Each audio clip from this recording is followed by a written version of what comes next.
Herman Mendoza was one of the biggest cocaine dealers in New York City. And in his mind, it made him invincible.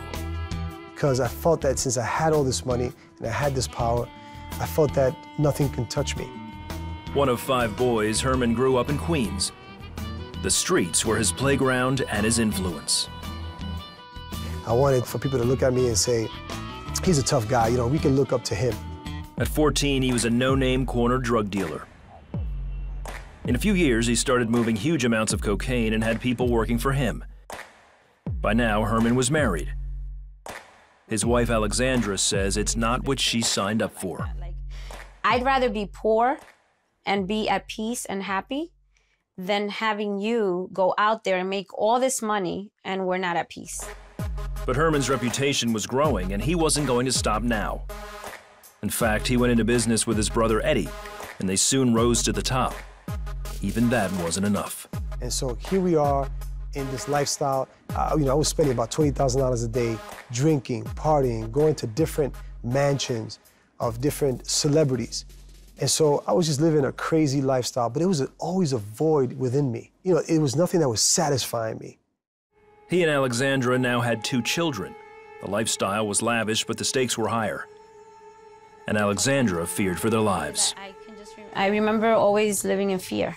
Like, something's gonna happen to him, something's gonna happen to me, they're gonna come in here and kill it. Like, it was always like a constant torture in my mind of what was gonna happen. What was our future gonna be like? Their future unfolded in short order.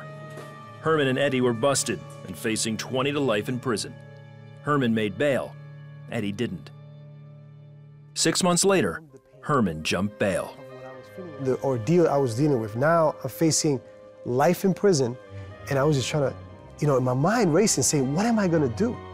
And so every morning I would drink and I would pass out. One morning, Herman woke up to the feds breaking down his door. I try to, jump out the window, and the cop is pointing his gun at me. He says, freeze, freeze. And so I went back in and I told my wife, this is it. My life is over.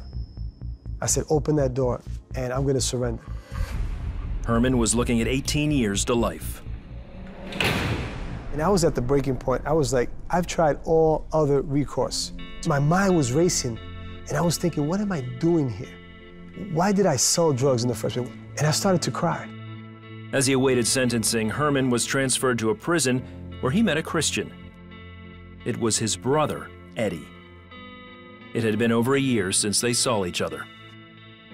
And so he embraced me and he said, praise the Lord. I'm like, what are you talking about? Praise the Lord. I didn't understand his language, his new language, and he was so happy. Herman saw a big difference in his brother. He was in prison facing life too as well with me, but he was happy. He had a sense of peace, and I wanted that. Herman went to chapel with Eddie. There, he says God spoke to him. What you're missing is what I can give you, that peace that surpasses all understanding. I can fill that void. And so I went up to that altar and I just cried and cried and I gave my life to the Lord. I said, Lord, I receive you. I want you in my life. I want you in my heart. I need you. And so I started crying and crying and crying. Meanwhile, Herman's wife had decided to leave him.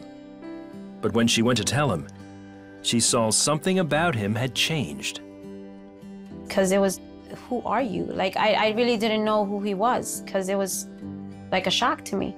And so I started sharing my heart with her and telling her that I was so sorry, that to please forgive me for all the transgressions, all the hurt, all the pain that I caused her and caused my children. And he even told me, look, even if you never come back to me, even if you decide that this is it and you're gonna get a divorce from me, which you have all the rights to do, I just want you to know, I just want you to be okay. I just want you to know the Lord. Alexandra was so moved that she accepted Christ. She often visited Herman and their relationship grew stronger. Then, after 4.5 years, Herman stood before a judge to be sentenced. He braced himself for the worst. Then, the judge gave his decision. 5 years. And I looked at my attorney and I said, did he say 5 years? He said, yes. He said 5 years. And I was just praising God. Herman served his remaining time and is now a pastor in Queens, New York, sharing the message of God's love.